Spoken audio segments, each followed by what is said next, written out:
Sa iba pang balita, namataan naman ng PHIVOLCS, Philippine Institute of Volcanology and Seismology, ang pagdaloy ng lava at ash emission na naganap naman ito sa Mayon Volcano simula pa kahapon.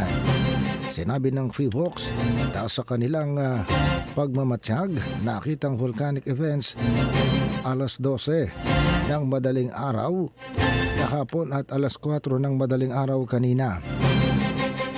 Ang ash emission o pagbuga ng abo ay nag-generate ng usok na tumaas ang hanggang 200 meters sa ibabaw ng bulkan.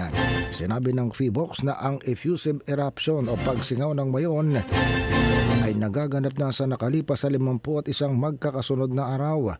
Ito ang naging dahilan kung bakit nakita ang pagdaloy ng nagbabagang putik o ng lava flows, ganon din ng pyroclastic density currents at mga pagguho ng bato.